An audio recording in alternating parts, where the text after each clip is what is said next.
Hello, everybody. My name is Masako Yonekawa, and this baby girl here is also called Masako.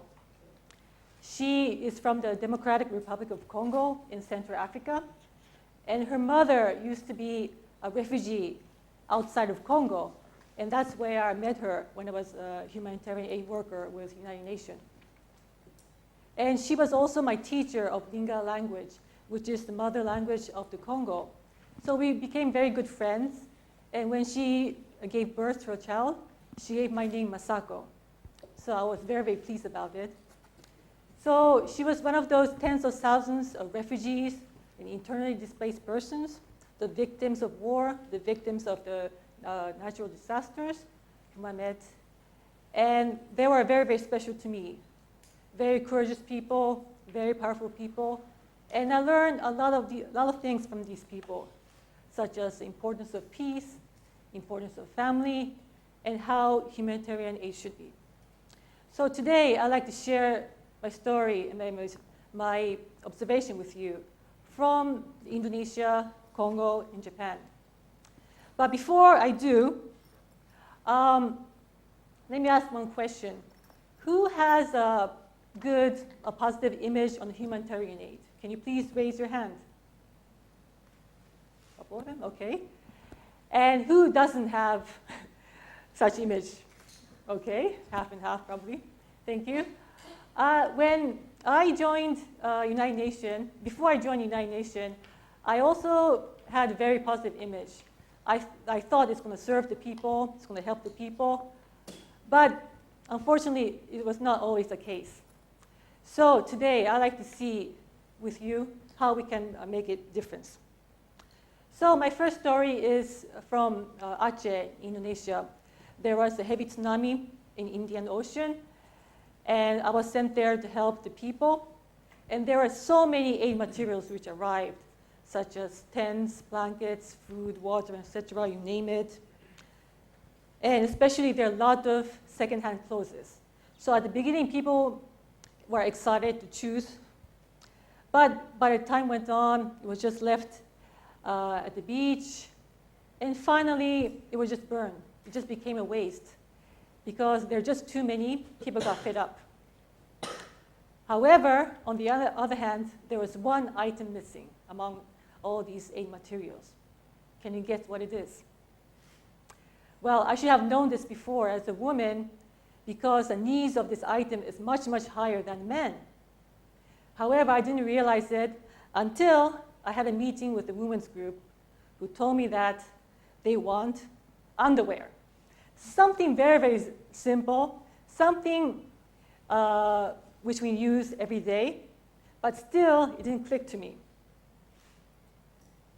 And I had already had 10-year experience at the time as in the field. And so I thought I know more or less the people needs. But I didn't know actually until they told me about their problems and issues. So my biggest lesson here was that we tend to assume that the outsiders, the humanitarian aid workers, we know the refugee needs on the field. However, it's not true. We don't know the needs, no matter how much education or experience we have. But only the refugees themselves, they're the ones who know the problems. So the outsiders should listen very carefully to the refugee voices. My second story is about Congo. In eastern Congo, there has been an ongoing war since the 1990s, and it's known to be the worst conflict in the world in terms of number of deaths. So far, more than 6 million people have died. And even today, people are fleeing from their homes. And many of them end up in makeshift camps like this one. And one day, when I was there, we gave out the plastic sheeting so in order to cover their huts. But on the following day, they were all gone. They were all looted by the armed groups. At the time, people were fleeing from the armed groups. They were scared. They were crying. And you know what they said? They said that, well, thank you for the plastic sheetings. We appreciate it, but no more aid, please, because we can be targeted again, and we are very, very scared. Again, I was shocked. I didn't think about the consequence of the distribution. And it's true that this Eastern Congo, there are so many armed groups, and there's so many arms and weapons flowing in illegally. And people are constantly harassed by the armed groups. So people can be stopped when they're moving around, and their belongings can be looted, women can be raped, the children and male adults can be recruited as soldiers. In this kind of situation, what do the refugees want? They want security, something that we take it for granted in our lives. They want good security so that they can lead a normal life, cultivating the lands. Kids can go to school, make their own living, go to market, sell their stuff, and to enjoy beer with their friends, with their community. But in contrary, aid is fueling the war. Actually, this aid reaches to the armed groups, and they sell the aid materials, and with the money, they buy more weapons. So this humanitarian aid, instead of reaching the refugees, they're ending up at the armed groups. And since they sell that, and they can facilitate for them to militarize, making more empowered. And then there's, among the armed groups, there's a new conflict which arises. And then that means more people have to flee. That means more need of humanitarian aid. So this is a vicious cycle which is going on and on. And moreover, the refugees, they're surrounded by unpunished criminals or perpetrators. And these people have not been punished for many reasons. And they have been committing very serious crimes, such as war crimes, crimes against humanity, etc. And they're just left in society. So they just hang around in society, they just harass and beat up the people. So the people are always traumatized in this situation. And this situation, what is it called? It's called impunity. And I want you to remember this word, because it's going to be a key word for today's talk. It means lack of punishment. So for those people who are supposed to get punished, don't get it. They get away with it. And this takes place often in a conflict or post-conflict situations. So we have just seen this vicious cycle. So on top of that, this humanitarian aid ends up with unpunished criminals and perpetrators. And these criminals and armed groups can be the same people. And then with the aid, they can control the region better, because they want to control the region in order to have access to natural resources and to the fertile land. And then among the armed groups, they can have another conflict, meaning that there's another humanitarian disaster. So you see there's a double vicious cycle here. So you can see that the aid, in fact, it empowers armed groups and criminals, and that can put the refugees in danger. So this perception that we tend to have that aid is good, well, in fact, in some situations, it can do more harm than good by supporting the war. So my third story is about the March 11th incident, which happened last year in Japan, eastern Japan. So after tsunami, there was also the meltdown of Fukushima nuclear plant. A lot of people were displaced, and a lot of aid materials arrived. But again, there was one thing which was missing. This time, it was not material, but it was the relocation grant for those people who live outside of the 30 kilometers radius from the Fukushima nuclear plant. If they wish to move to a safer place where there's less amount of radiation, then they cannot get any assistance from the government, but they have to move on their own. And it is a big burden from many people. And these people were often told that, oh, it's safe in Fukushima. You need to relocate. You just remain there. There's no problem with the radiation. So these kind of informations were flown inside Japan. And also there are new policies which have been applied, such as the free healthcare service for the children in Fukushima.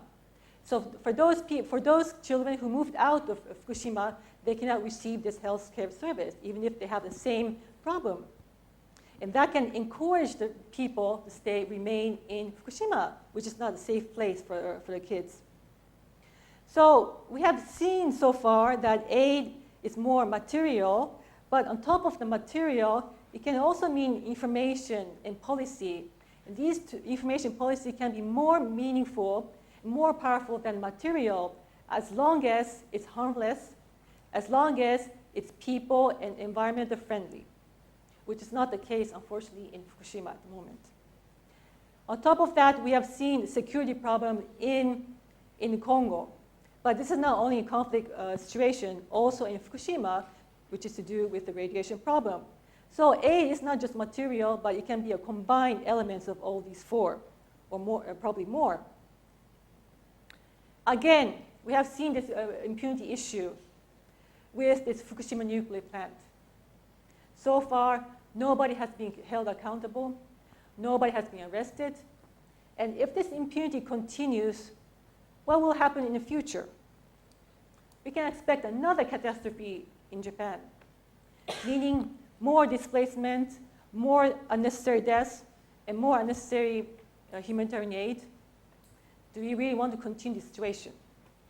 Of course not. We have to end this impunity issue.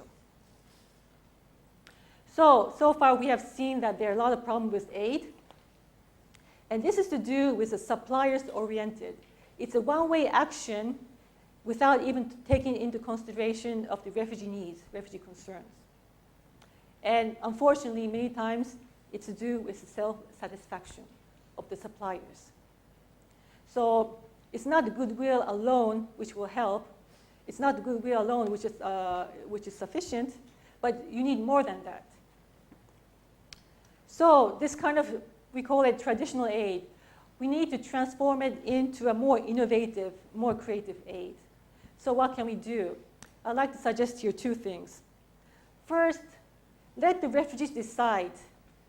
And so far, it has been that aid workers sort of controlling refugees or sort of making decisions on behalf of the refugees. Sometimes this can help. But as I said, aid workers don't know all the needs of the refugees. So instead of this, why don't we put the refugees in the center? Let them become the central actors as long as they have the capacity, willingness, fairness, and freedom of speech, freedom of assembly. And the aid workers can play a more supporting role to the refugees. The second thing is we need to understand better the root causes of conflict and analyze politics, including impunity. We need to know why conflict is continuing, who are involved, what are the actors' relationship, etc. And here I'd like to give the example of Congo. Congo is controlled more by the neighboring country and superpower countries, as well as international organization. Also, Congo has a special relationship with the rebel groups and multinational enterprises. And every actor has their own agenda, political, military, economic. So we need to know we need to have all this information and have a good analysis. So what is the solution? Of course, there are many ways to solve the problem, but here I'd like to suggest one idea, or something very creative. Well, so far we have seen that in order to make harmless aid, we need to stop the vicious cycle of all this disaster and conflict. And in order to stop this vicious cycle, we need to stop the impunity.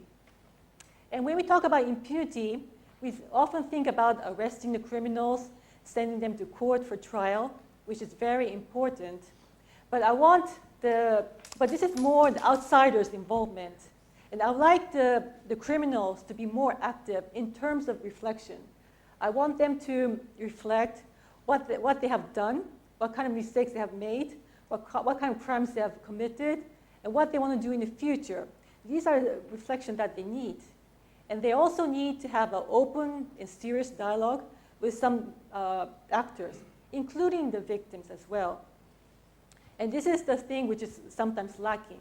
I mean, there has been a lot of dialogue and talks, but it's not really, it has not been a very open way.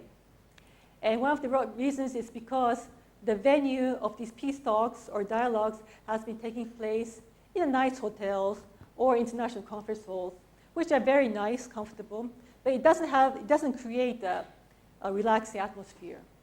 So here I'd like to suggest one venue, one special venue, which many of you like, and which is to do with the Japanese culture. It is the hot spring.